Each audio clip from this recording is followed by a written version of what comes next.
To you. Now, at this moment, Dell is meeting with Wall Street analysts. It's the first such meeting in 3 years, so it is significant. They're talking about their plan to boost what has been a battered stock.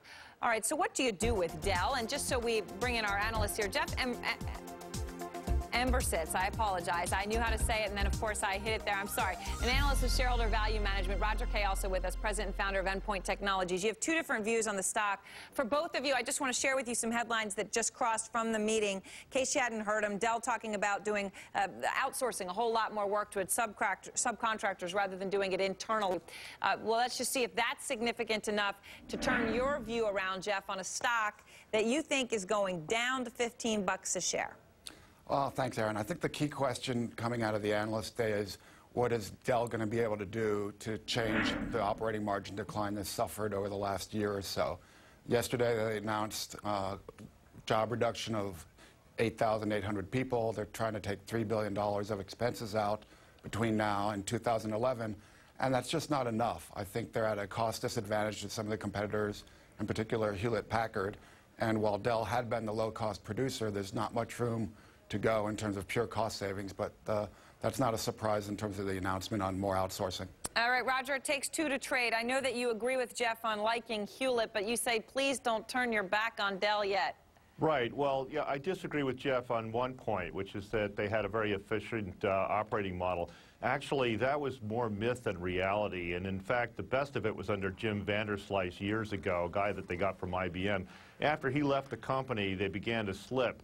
So, in fact, Mike Cannon's move to outsourcing to Asia, which is a lot more like what HP does, means that their above-the-line costs are going to start to look a lot better. They do have a pretty bloated below-the-line cost set, though, and they need to address that, bring that down by 3 or 4 points. But I think what that says is that they're about as bad as they're going to get, and they're going to get better from here.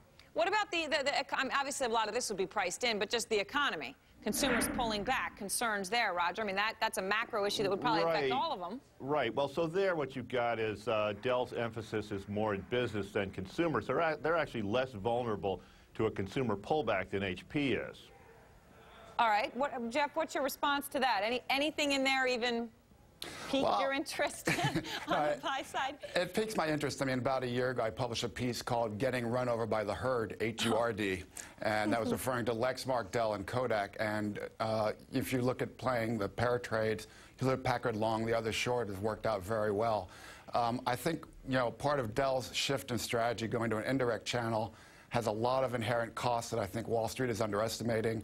Having worked at Oracle and at Siemens and, been an executive in technology companies, I can tell you that the Street's underestimating just how complex the channel question is. And it gets a lot of focus about, oh, they're in Walmart, they're in Best Buy, but I think you'd be hard-pressed to argue that margin's going to be better for Dell going through Walmart.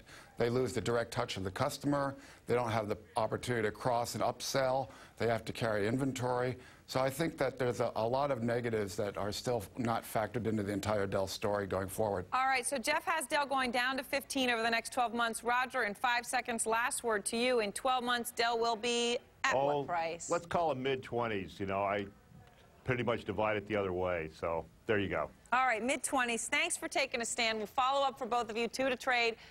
One will be right, one will be wrong, or maybe it'll be somewhere in the middle. All right, get ready to stop trading.